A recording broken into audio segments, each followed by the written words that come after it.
Traders, investors, I know everyone's paying attention to gold and silver. Uh, what a change from a year ago when everyone was paying attention to the crypto space. And when things fall out of favor, that's when I want to talk to people about an asset class that may just be going through a corrective phase and everyone's hopping on the mania. And I have Dan Krupka with us today. Dan, welcome to TradeGate Hub. Yeah, thanks so much for having me, Dale. Yeah, so Dan already is head of research for a company. They're called the Coin Bureau. Maybe you Yes, guys sir. are so amazing to be head of research of anything. You look like you could be my son. Yeah, uh, So why don't we start from the beginning? yeah, What attracted you to the markets? Did you become like a hodler and were introduced that way and said, you know what? Uh, I want to spend my life and my vocation being part of this world. How yeah. did it I'll happen? try. I'll try and keep it a little bit on the short end. I first heard about Bitcoin probably in like 2014, 2015. My uncle, who's a little bit of a weird guy, was trying to mine Bitcoin, and he was trying to get me into it. His Yeah, whole apartment was just like with all these like computers and everything, and trying to make an extra buck. And then I was working in international business, and like I think the technical term is like not the calling card, but the signature at the end of an email. It'll show like the logo of the company. And when I was working for this international business firm in Canada, one of the clients had like some kind of I don't know, like it claimed to be a gold-backed token, and it ended up being a scam. And so that was Hey, so my first kind of investment in crypto was basically falling for this scam and almost losing all of my money. This was probably back in 20. This must have been back in 2018. And then okay. I invested in Litecoin, and I don't know, Dale, if you're familiar. Does the name Quadriga CX ring a bell at all to you, or probably not? No, no, But so I'm a Quadriga yuppie. Quadriga Go ahead. Quadriga CX was a Canadian cryptocurrency exchange where the founder Okay. supposedly died in India, but it's like some people believe that he basically faked his own death because the death certificate was from India, and they've been trying to exhume the body to confirm it's actually him because it's still up in the air. But basically, in early 2019, this guy disappeared, and I lost all of my Litecoin in this exchange. So Oh I my ended up losing God. my But then basically in late 2019, in sometime, I don't know, 2018, 2019, I moved to the Czech Republic. And I started working basically for a small crypto startup. My father's Czech, and that's the reason why. I Okay. started working for a small crypto startup that did sentiment analysis trading, and they were developing indicators basically to analyze social media and articles to see, are people feeling bullish or bearish about a certain asset, and trying Yeah. to basically create indicators to track that and combine it with traditional trading strategies to see if we could get an edge. Unfortunately, this company went under because there was a disagreement with the investors. But through that company, I basically became acquainted with the Coin Bureau because I was working as a marketing manager, and I was reaching out to all these crypto YouTube channels to try and get some promotion for the product we were building at this Right. trading, at the sentiment trading. And the Coin Bureau was hiring. Back then, they were pretty small. I think YouTube channel maybe had 20,000, 30,000 subscribers. I saw they were hiring on their site. I applied, and the rest is history. And basically, as head of research, well, these days I'm a little bit more focused on content. I'm also a co-host of the Coin Bureau trading channel. But when in the first, let's say, couple of years at the Coin Bureau, I was really behind the scenes, and a lot of the content that you see or that people will know from the Coin Bureau, some of the most viewed videos, I worked on a lot of those kind of behind the scenes, a lot of my research, and that's why I'm head of research. Is I was basically coming up with many of the ideas and concepts that ended up in our videos, and I've been working there now. I think it's been for 6 years roughly, so it's been a hell of a journey. Well, you know what? It sounds like it was, God bless the broken road. And I understand it. I went to the Rocky Balboa School of Trading, where you get knocked on your ass, and you're down on the deck, and you have to get up, and you did too. And people ask me about this business, and they want to know the secret, Dan. And actually, I say the secret is there is no secret. It's hard Yeah, work and living through adversity. yeah, 100%. And I bet your best lessons were the mistakes that you made. I call it Mr. Disappointment. Shake hands with Mr. Disappointment. Make friends with him because that's where you learn. Where did you find the energy after a couple of setbacks? What is it about your character and your DNA that has you, being a fighter and not giving up when most people would have gone fetal? I'd probably have to ask my parents about that. Probably something in my genetics. But no, I think Dale. One thing I'll be honest, like maybe it's a little bit of a kind of exposes my age, but I'm in my early 30s, and I think one thing that helped me a lot is that I never put myself into debt. So even though I had, I had situations like, for example, at the start of 2020, I was literally broke. Like I had barely enough money to pay the rent, but thankfully I was never in the negative.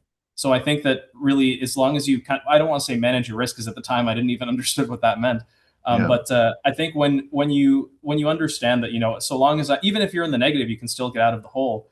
But I'm young. I could still have, I speak a few languages. I'm confident in my skills, and I do think that having a community around you helps a lot, especially in out of university, during university and out of university. I had a lot of friends, and I think that, when you have that community, the all these things of like, oh, I lost my job, or I lost this trading portfolio. I guess it's not as big of an importance if compared to when you're sitting in front of a screen all day, and you can get lost behind the charts, and yeah. sometimes you forget about the bigger picture. Yeah, I really believe in communities. In fact, I advise people to surround themselves with traders better than them yeah. so that they can learn and rise to the level. And traders that are good, I encourage them to help people avoid the landmines that they stepped on. Yeah. That's a goal is one mistake business at times, and a community is kind of like a mastermind. Do you guys have a community where you guys all get together and have a room, or what do you Uh, do over there? Yeah, so Substack?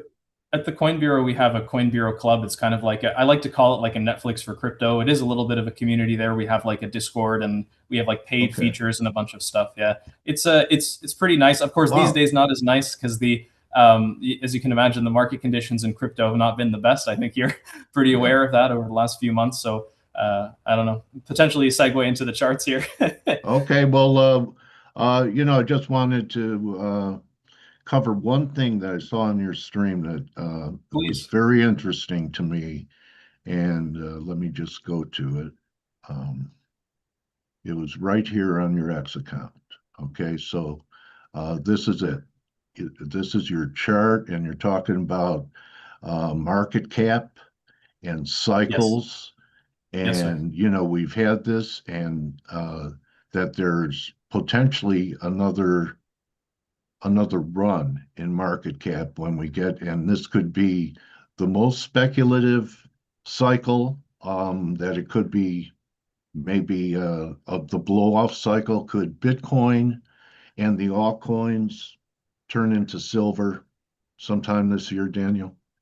I think it's a little bit hard to say. For now, I think on the Bitcoin side, I actually think my base case would basically be that Bitcoin probably gets a lower high. It could get a higher high, but I'll probably show on the charts a little bit later. Okay. It's really interesting, Dale, because you've probably heard about the 4-year cycle in crypto, right? You know how Yeah. it's like it, yeah. And if you base your analysis strictly on the 4-year cycle, and you're very strict on the day, like there's even analysis that exactly 1064 days from the bottom is where the top is, or something like that. I think that Right. 1064-day period was, I think, October 6th or something, or Okay. October 10th. So everyone is fixated on that, on that kind of cycle being over. But in my view, I think we could be not necessarily early on in the cycle, but just at a different stage than other people think. So maybe I'll try Okay. and Because I was thinking that there might be it might complete this correction around 70K. I don't like the 80K low because it has a confirmed when momentum and price confirm that markets usually don't bottom or top when that is happening. yeah. And we had that confirmed low.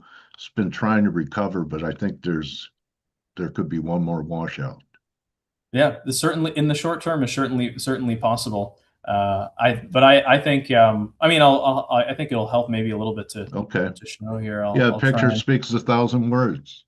I'll actually start off, Dale, because I think it was you, because I listened to your Friday show on Maggie Lake's podcast every Okay. single week, and I think that Oh, you had mentioned that if you get the dollar right, then you get everything right, or yeah, most things right, right? exactly. So maybe I'll try here and share. Can you Okay, see my you're screen? up there. We have the Yeah. accumulation schematic Yes. with So with Wyckoff. yes. Okay, all So right. put this picture in your mind for 2 seconds for everyone, and then I'm going to actually here maybe share another.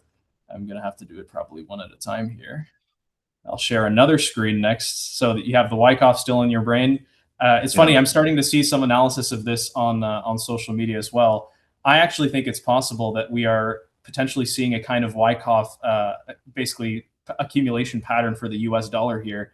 And I think Dale, you were also mentioning you were looking for 97. It looks like you got a little bit of another leg lower. Maybe you yeah, changed. Maybe yeah. yeah. I thought that the low at 96.20 was going to hold, but I have some guys in the room that are calling this. I'm known for three drives, and if three drive formation. If you go to July. I don't know, was 25, the first low where you have SC, Yeah, yeah, and then you have ST for phase B, yeah, no, the next yeah, yeah, low. And now we have this washout breakdown. I won't know it's a false breakdown until it's back over 97, 97.20. But you're not the first. Where I think most of the market thinks we have a breakdown because we took out, I don't know, 5, 10 year uptrend, yeah. right? Exactly, exactly, exactly. Okay. So interesting. Why do you think this is possible? A dollar So low. when so Dale, I guess for a little bit of background, you might have noticed even in my analysis. Of course, I do some technical analysis, but I really come from a more like fundamental background, I guess you could say. Okay. And when I'm thinking about what's happening with the U.S. dollar, and I guess this is actually a good actually here. I'll do another share screen here of a different. Because I think, President Trump is very happy with it. Now, I thought the yen would top. That could put pressure on the carry trade eventually, but I'm interested in why. Okay, fundamentally, okay, here we so, go.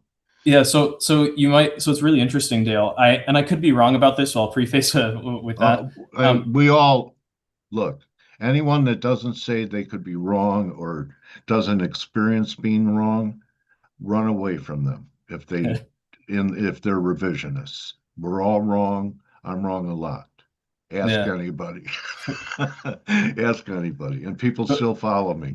So all right, I But want yeah, to hear that. I want to hear this argument. You're going to help well, me because after this breakdown, I mean, I was looking for it to hold, and now I don't have any divergences down here. yeah, Momentum.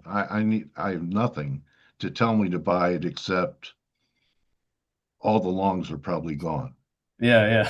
Well, All it's right. what's really interesting is, of course, the when you're looking at the Dixie, you're basically measuring the strength of the U.S. Euro. dollar versus a basket of currencies, and Yeah. it's mostly the euro and the yen, I think, off the top of my head. Yeah. So when you're trying to get a sense of where the U.S. dollar is going to go next, I'm always thinking of what are the factors that are driving the euro and what are the factors that are driving the yen. So of course we all know that the factor driving the yen, like the bounce recently, was that Scott Bessent came out, right? And there was like basically I don't know if there was actual intervention or just like saying we need to get this under control, and that was enough to get the markets back Yeah. in line.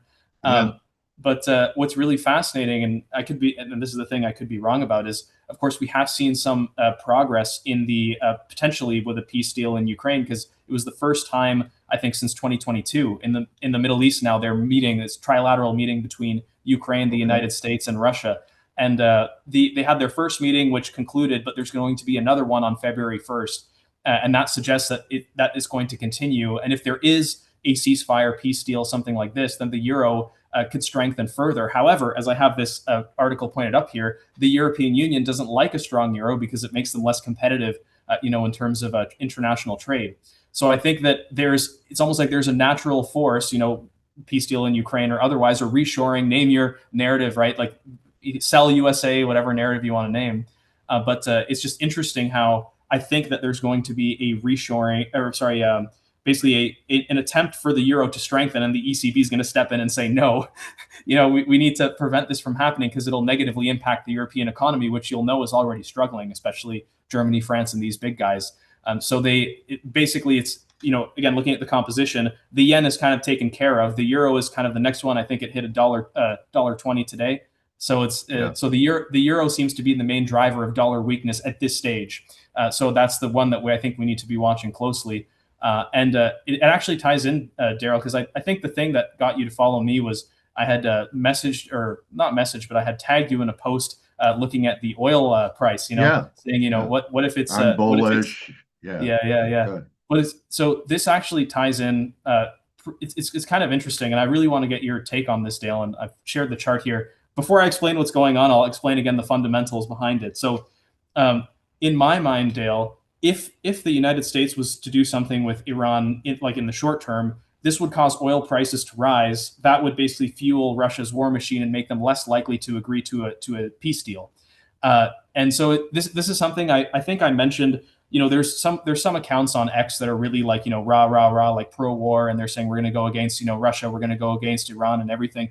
And I was kind of saying, like, look, in this case, it sounds like it either needs to be one or the other, or you make a peace deal with Russia first, and then you go and for Iran. Because if you go for Iran now, then the oil prices will spike. Russia will have more, money to spend, and they will just bulldoze through the rest of Ukraine because the price is going up. You might not know this, Dale, but there is Trump did an interview with Joe Rogan, and he mentioned before he got elected, and he mentioned that he knows that Russia's weakness is, if you lower the oil price enough, their economy grinds to a halt and they have to stop the war. And of course, we are in the seasonally weak period for oil as well, which, I believe that, that's why many people believe that there could be some escalation here in Iran with Iran now, is because we're in a seasonally low demand period for oil. So it would be ideal to kind of, if there is going to be a price spike, to do it now. But again, there is that additional component of if you do something with Iran and the oil price goes up, Russia will not agree to a peace in Ukraine. So how about it also motivating the CEOs of oil companies to see that don't want to pour money into Venezuela to see $70-$80 oil again. Yeah. And people complaining in the Bakken they can't make money. So, the oil companies have, cooperated with this administration. It's their one victory in inflation. So, I'm not looking for, this is just within the confines of, I still think, a bear market, that we go up to about $80 and then we crash again. But I think there's a pretty good play here. And your narrative is very interesting. What do you think about, everyone thinks that Iran's on their own. But I've heard reports that China, Yes. in the last few weeks, they get most of their oil from Iran. Yes. And in the last few weeks, they've sent big shipments of military aid. So maybe that would, do you think that the U.S. will still go ahead, knowing that China's going to stand behind Iran? That's a good question. I'm honestly not sure, because it's a little bit, it's all intertwined, right? Because you have Ukraine, you have Iran, you have Taiwan, right? You have Venezuela, you have all these. So, are there any agreements being made? What is the exact kind of strategy being played? I'm not entirely sure, but as a fun fact, Dale, just to build on your point, you might have heard that, or maybe you haven't heard, but there's I think it's a channel called Awakening Richard or something. Someone can check it out on YouTube on their own time. This is a guy, he's a Chinese guy, and he basically translates geopolitical and economic analysis from like the top Chinese thinkers, and he translates it basically into English. And it's really, really interesting. And this was I think this was last year or the year before, I think maybe 2024, when there was the initial escalation with Iran, where Israel was they were firing missiles back and forth. And this one of these top geopolitical guys in China was saying that, if Iran gets in trouble, to prove that the BRICS and that China has dominance, they need to do something to help defend, to help protect Iran. And so that dovetails with your point about how they're bringing in all this, assistance, whether it's military, non-military, who knows what it is. But But to go back to the oil chart here, Dale. Sorry to focusing too It's much on the okay. fundamentals. I do actually think that there is a pretty good chance of it. And again, I'll preface this with saying I'm not a commodities trader. I'm not an oil trader. I'm more of like a crypto guy, more on like the U.S. dollar. That's definitely up my alley. When it comes to Okay. oil, a little bit different. But I do think that we're due in the next year or two. Whether there's we hit $80 oil first and then go lower. That's something I don't know. But I do Yeah. think that there's going to be a retest of this $40 That level at some point. that's a downside target after this rally. Yeah. And Wow. what's really fascinating, Dale, is that I'll share you again, I guess, going once again back to the fundamentals, but this is a chart that I don't think enough people have seen. Are you familiar with Visual Capitalist? They have these really cool kind of infographics on their website. No, Uh, but this is so amazing. this is Okay. what this is basically showing is commodity super cycles, and it shows you that each commodity cycle lasts around 30 years, Yeah. and from bottom to bottom. So you can see that the most recent commodity super cycle started around 1996. This chart is from 2019, so it's a bit outdated, Yeah. or I think even 2016. But you can see the key takeaway there being is that assuming the roughly 30-year commodity cycle lasts, then we should see a low in 2026 or 2027 in oil and in all these other commodities. And from there, the next super cycle begins, and we have basically 15 years of gradually rising prices in commodities.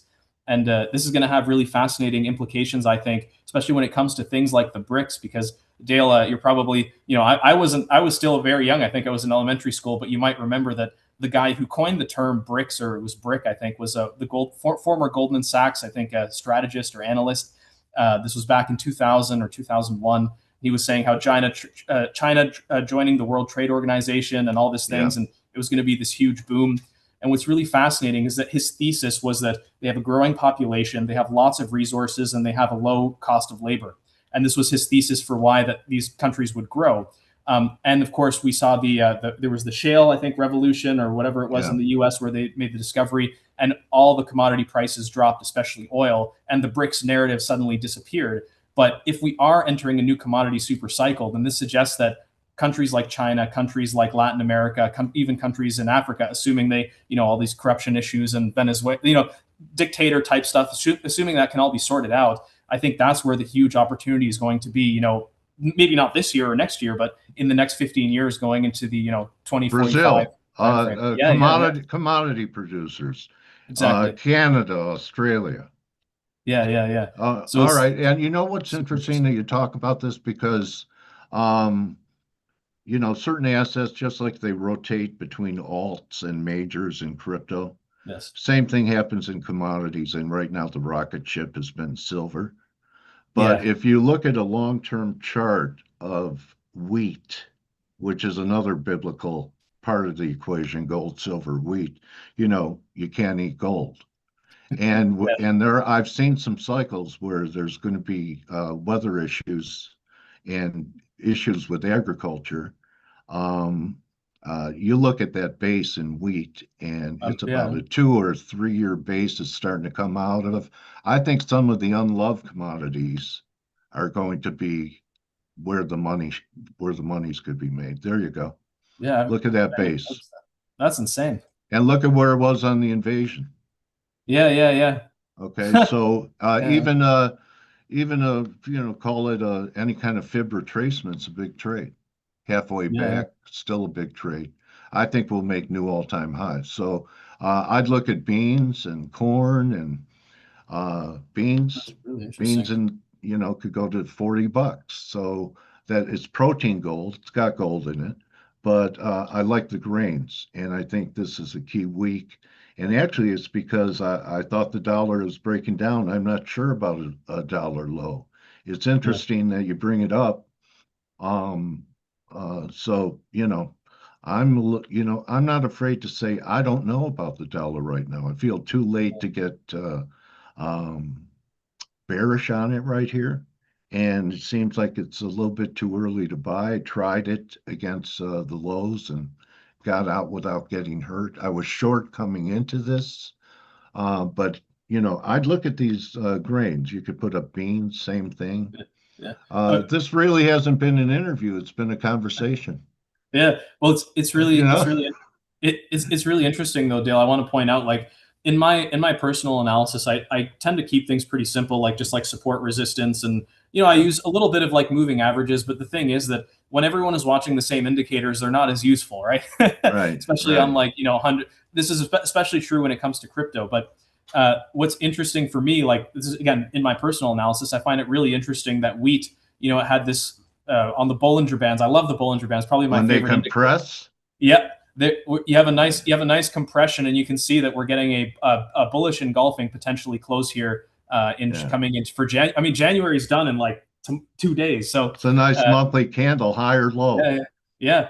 And you can higher see low too. there was a bunch of rejections against that level, and as you know, Dale, the more a level is tested, then the higher the chance it's going to get a breakout. And Yeah. so your prediction that there could be a rally in wheat could actually come sooner than later, uh, Yeah. at least based on this chart I here. think it's now. I'm calling it the Yeah, Joseph strategy yeah. 2.0. And maybe 7 years of plenty, 7 years of not. I'll Okay, go. so here we I'll, go. Altcoin. I'll go back. I'll go back actually very quickly here to the. So just to give you a little bit of background on the way that I see the crypto cycle, is I do look at it a lot through the lens of macro, and I'll try and explain what's going on. I've explained this a million times. Anyone who's a fan of Coin Bureau Trading will already know this, but historically speaking, if you look at crypto cycles, they typically corresponded to a breakdown in the U.S. dollar, and you would see in the first leg lower here in 2016, 2017, Yeah, going into 2018, you saw like a kind of like a first leg lower in the Dixie. Then you would have a few months of chop, roughly around, I don't know, 3 or 4 months of chop, and then you would have a second leg lower in the Dixie. And when that second leg lower came in, that's when altcoins would rip. And that's what we saw huh, in 2017 and 2018. That's what we saw in 2020 and 2021. And of course, when you get a rise in the Dixie, multi-month rise, then you get a bear market. And the thing that's been kind of different and frustrating, I think, for many people in the crypto market is that this time around, Dale, you can see that the Dixie's been chopping since April of last year. So what is that, like 8 months, 9 months? yeah, It's almost double the length of chop compared to the last two cycles. And I think because we haven't seen that second leg lower in the Dixie, this is why we haven't seen that kind of blow off top action in Bitcoin that everyone is used to. It was kind of like a very gradual, almost like distribution top this time.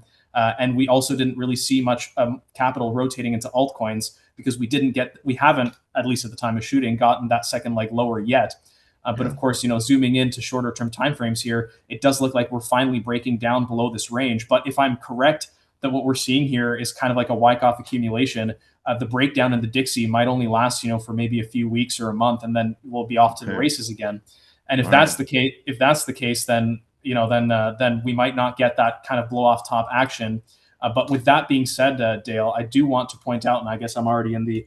It's probably easier to do it this way rather than just constantly switching the charts. So what's really fascinating, Dale, is that are you familiar at all with Bitcoin dominance? Or yes, not too much? Yeah. yeah, I Nice, am. nice, excellent, excellent. So what's really fascinating? Actually, I'll start off because I have a lot of these are like legacy drawings. I like to keep my drawings where they are. But what's really fascinating, Dale, is similarly like when people think of like when is Bitcoin going to top, instinctually you think that it's going to be when Bitcoin dominance is rallying or topping.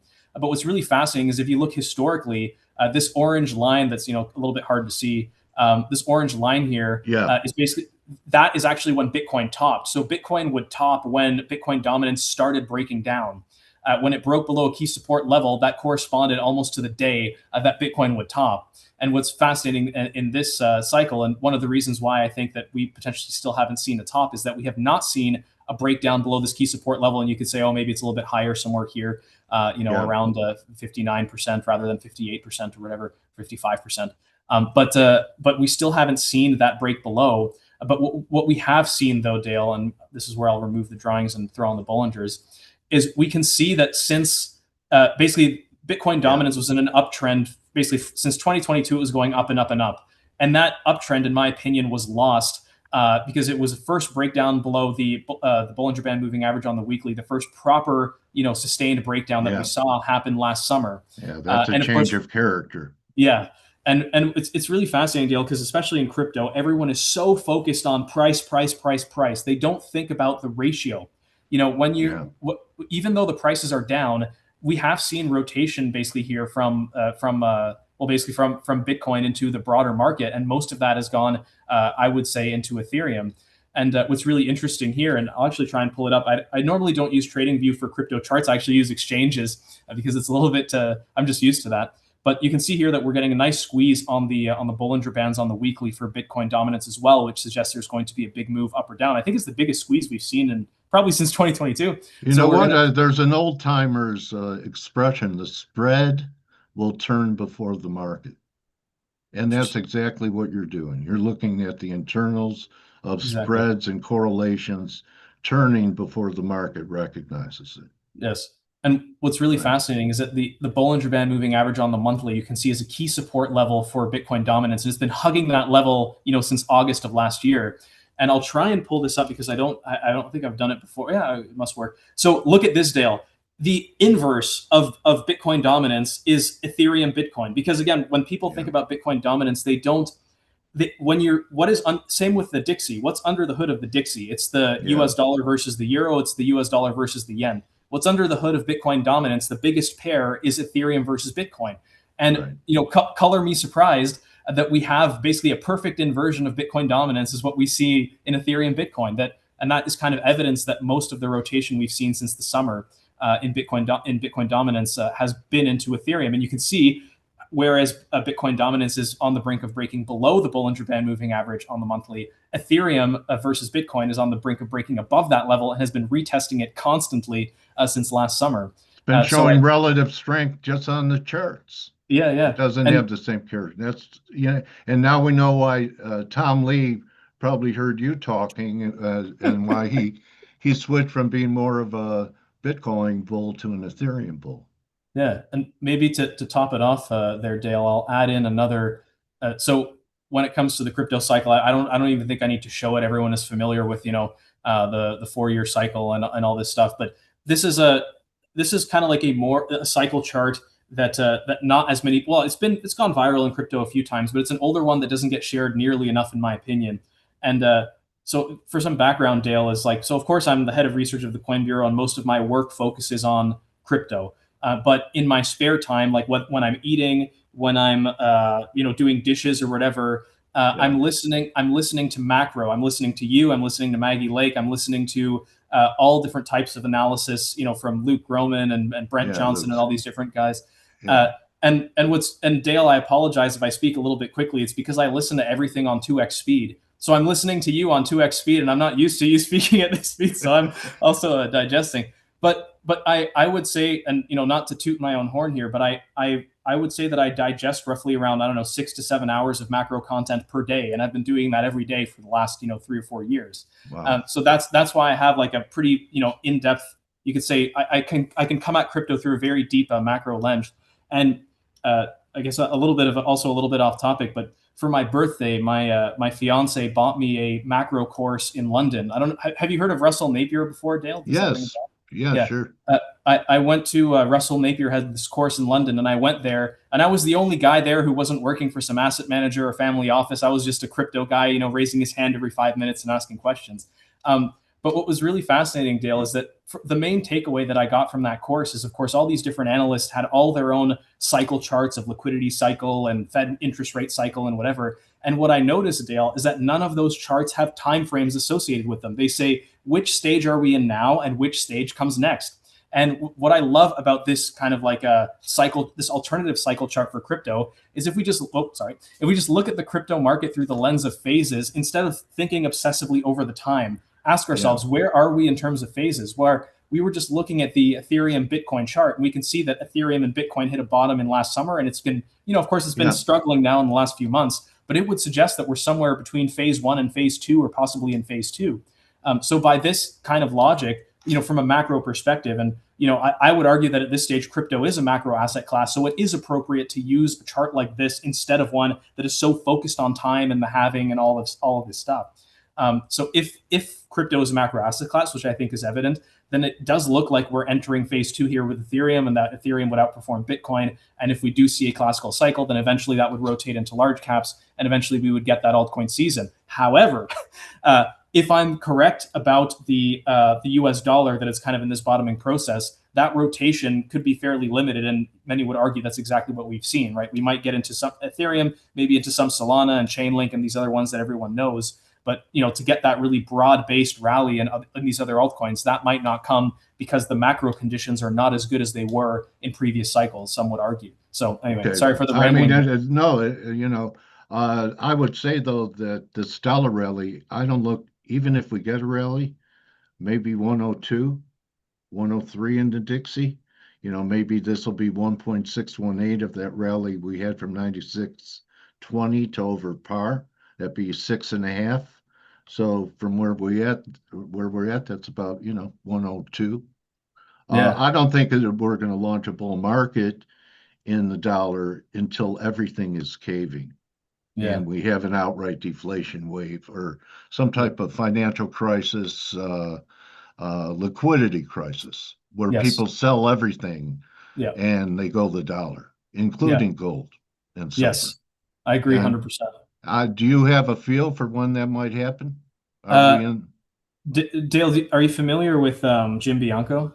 Yeah, He always says this. It's not his saying. I think it's apparently from Janet Yellen or something that the natural state of the economy and the markets is to keep growing until there's an right. exogenous shock. So that's the kind of interesting thing is that if that is the case, especially when it's like with Mike Green and these guys talking about these passive flows, the only thing that breaks the passive flow and the passive bid into the market is some kind of exogenous shock, which logically means that you have to start looking around and asking, is it going to be something like Iran? Is it going to be something like Taiwan? And of course, in that case, you get into more of a speculative, potentially Yeah. arena. But I guess a long story short, Dale is, and again, I don't want to get too conspiratorial here, but No, it's all right. what I see right now is that governments, especially in Japan and Europe, and to a lesser extent North America, all like I guess a little bit of background. As you know, Dale, like the U.S. government is potentially going to shut down on Friday because they Yeah. need to pass a spending bill. The Japanese government is having a snap election because they also need to have a spending bill that they haven't been able to pass. In France, they still haven't been able to pass a spending bill. So what does that tell you? They're scared to pass the spending bill and they keep finding excuses to kick the can down the road because they need someone to come in and buy the bonds because they know they're going to have to spend more. And in Yeah. my mind, and feel free to roast me in the comments and say that I'm just a conspiracy theorist for thinking this.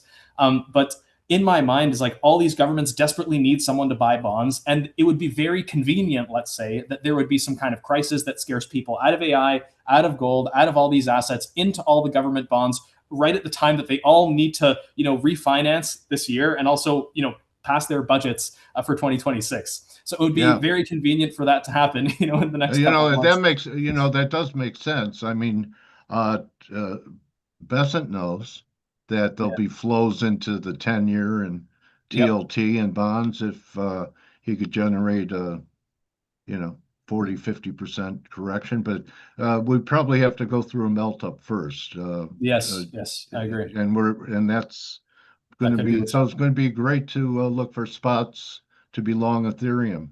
Yeah. Do you trade the spread where you're Uh, long Ethereum, short Bitcoin? No, I'm just long. I'm just long Ethereum in like for the Coin Bureau trading account. I have like some institutional account, whatever. I've been Yeah. long Ethereum since like 1500 when it Okay. fell down to that level. Yeah. Yeah. Um, Yeah. but Dale, real quick before I forget, just because I've had this chart pulled up for a while now. So this is the total crypto market cap on the monthly, and again, like there's so many people that are saying, "Oh man, Bitcoin fell below the 50-week moving average or the 100-week moving average, so it's over, it's over, it's over." And I'm thinking, man, for the last, I don't know, 3 years, maybe longer, I'm just like, why is no one looking at the Bollinger Bands on the monthly? Like it's such a better level, not only Yeah. for the total crypto market cap, but for Bitcoin. And we have a nice little 3 stars in the south pattern kind of going on here. And I'm thinking, Yeah. it really does look like we could have a nice reversal in, February, March timeframe. And it's the same thing with Bitcoin. Like literally just slap on Bitcoin. Look at it. Yeah. It's holding the Bollinger Band moving. And historically, when we get a drop below that level, that's where the bear market is, and when we're above it, that's where the bull market is. And It's hanging in. yeah, and the craziest part, Dale, is that from a very beginner level technical analysis is when you get a breakout above a key level, you have to come back and retest that level before you continue heading higher. And Right. you could make the argument, and I would potentially make the argument that this drop we saw, whatever it was in October or November, that was technically speaking a normal retest that was long overdue of the Bollinger Band moving average on the monthly before a continuation higher. Which maybe Okay. I'm wrong about that, but No, it's you could it's be right.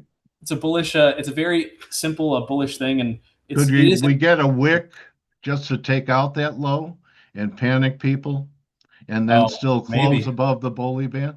Maybe. I think Yeah. that would really mess people up. But I think, I mean, Oh, look at depending this. on, I see two drives. You see the first yeah, drive, yeah, yeah. and Yep, then yep. there's drive two, and there's probably some RSI divergence there. I'd go for a three, but sometimes it only takes two. But that's, see, we didn't diverge at that second low, Yeah, but yeah, we will diverge if we make one more low. It won't take yeah, out that. That's what bothers me about it being a bottom. yeah. Uh, Maybe the and lower bully band, look where it comes in around 70. yeah, yeah, could be We've 77. got it. We've got it cased. You know Yeah. what? I am so glad you sent me a tweet, Dan. Really, it's uh, but it was a great discussion. Yeah, We yeah. covered. I never expected to be talking Dixie with you and your knowledge base, and I was thinking of asking if you would mentor me. Well, if you need advice about crypto, I mean, I not financial advice, of course, but if you do need advice about crypto, I would say I understand. I would say there's one person that I know for a fact knows more than I do about crypto. That's Noelle Atchison. And she's been on Maggie Lake's podcast a few Oh, times. okay. She is very good, but I have yet to see anyone else who has the chops that are of that level. But real quick, Dale, I know we're wrapping things up, but you think we got 2 minutes to talk about Yeah, The Fed yeah, meetings today? yeah. Yeah, yeah, Let's do it. yeah, yeah. So I really quickly want to point out, just for everyone who's watching, because I think that, again, from a fundamental perspective, um, that a lot of people forget about this. Hold on, where is it? So uh, as you probably heard, actually, real quick, Dale, because I don't remember. Do you think the Fed is a political institution or not, or do you think they're objective and independent, or is it No, a they. mix? Uh, what was that called? Something on the island, Jekyll Island. Yeah, yeah, yeah. So you know where I'm at. Yeah, yeah, yeah. Well, what's really fascinating is that and this is something to keep in mind, I think, for the Fed, not just for today, because the Fed meeting, it happens. There's lots of volatility. There's lots of Yeah, algorithms that fire based on what Jerome is saying. Like, this yeah, is what I was warning in today's Coin Bureau trading video. I told everyone, look, like, there's probably going to be, because the markets are pricing in no change in rates, so there's going to be no change in rates. And when Jerome starts yapping, all the algorithms are going to be firing, and you're going to see long liquidations and short squeezes and right. everything.